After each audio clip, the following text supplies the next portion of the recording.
اکٹھے بیٹھنا، پیار و محبت کا ثبوت دینا، نام خراب نہ کرنا، باپ داداؤں کی نام کو مٹی میں نہ ملانا۔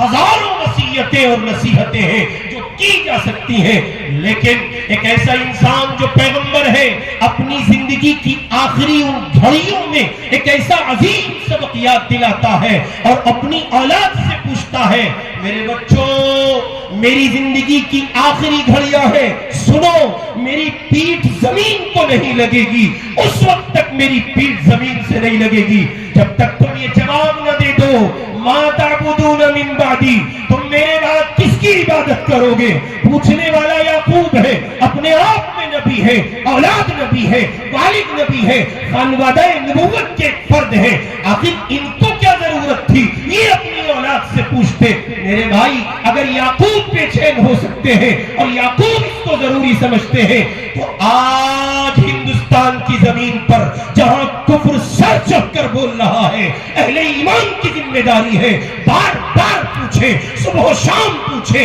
بے چین ہو جائیں، دیوانہ وار اپنی اولاد کے لیے فکر مند ہو۔ اللہ نہ کرے نہ کرے نہ کرے، ہزار بار توبہ کیجئے۔ ادھر آپ کے سر کی آنکھیں بند ہوئی اور کفر نے آپ کی دہلیز پر دستک دی اور ان کی جھولی میں ایمان کی پختگی نہ ہونے اور استحکام نہ ہونے کی وجہ سے آپ کے بچے سودا کر بیٹھے۔ نتیجہ نکلا باپ مومن تھا، دادا مومن تھا، پر دادا مومن تھا، خاندان مسلمانوں کا تھا۔ یہ کون آ گیا جو اسلام سے پھر گیا؟ یہ کون آ گیا جو اسلام کو خیر بات کہہ گیا؟ یہ کون آ گیا جو کفر قبول کر گیا؟ یہ کون آ گیا جو شرک کا پرست؟ یہ ہے کون؟ پتا چلے گا یہ اس حاجی دادا کا بیٹا ہے، یہ اس حاجی باپ کا بیٹا ہے جس نے جہان بھر کے کاج انجام دیے، اگر نہ کر سکا کچھ تو اپنی اولاد کے ایمان کی حفاظت کا سامان نہ کر سکا۔ اس لیے بسد احترام آپ کی خدمت میں عرض ہے، اس پیغام کو بار بار پڑھیے، ما تعبدون من بعدی، ما تعبدون من بعدی۔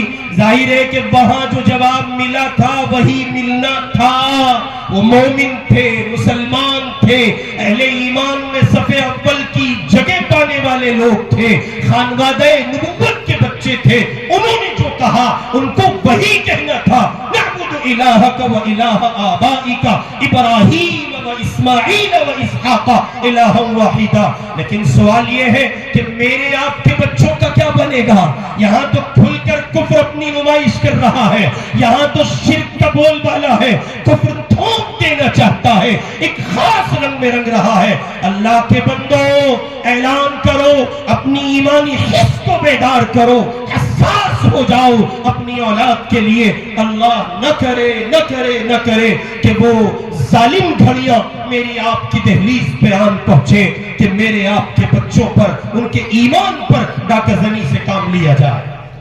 اس کے لیے سیدھے سیدھے سے سمپل سے لفظوں میں، سادی سی تعبیر میں مدرسوں سے اپنے آپ کو وابستہ کیجیے۔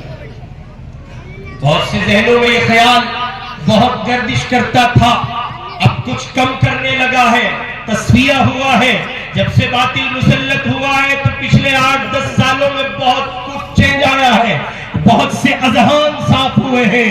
ذرا سوچو ارتداد کی یہ پھیلتی اور بڑھتی ہوئی لہریں اگر یہ مدارس نہ ہوتے اور چپے چپے پر درسگاہ نبوت نہ ہوتی تو آج ارتداد کی جو فضا آپ دیکھ رہے ہیں یہ کس درجے بڑی ہوئی ہوتی، اندازہ لگایا جا سکتا ہے۔ اور یہ بھی سن لیجئے، ایمان کا تحفظ، ایمان کا استحکام، ایمان کی پختگی اور اس پر تسلط اور اس پر جماؤ، اس پر مضبوطی کے ساتھ جمنا، یہ صرف اور صرف علوم نبوت کی ان روشنیوں کے نتیجے اور صدقے ہی میں ممکن ہے جو علم دین کی شکل میں ان طلباء کو، ان معصوم بچوں کو جو بعد میں چل کر حفاظ، علماء، قرہ اور صلحاء کی شکل اختیار کر کے آپ کی مسجدوں کے امام بنتے ہیں، دارالفتاؤں کے مفتی بنتے ہیں اور مدارس کے مدرس بنتے ہیں، درسگاہوں میں استاذ کی حیثیت رکھتے ہیں۔ جی ہاں،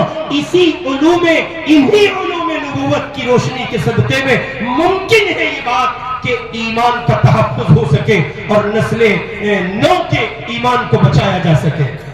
بصورت دیگر فتنے بہت، بہت بڑا دھوکہ ہے آپ کو اگر آپ یہ سمجھتے ہیں کوئی زاہد، کوئی عابد، نرا عابد، نرا زاہد اور کوئی امیر صاحب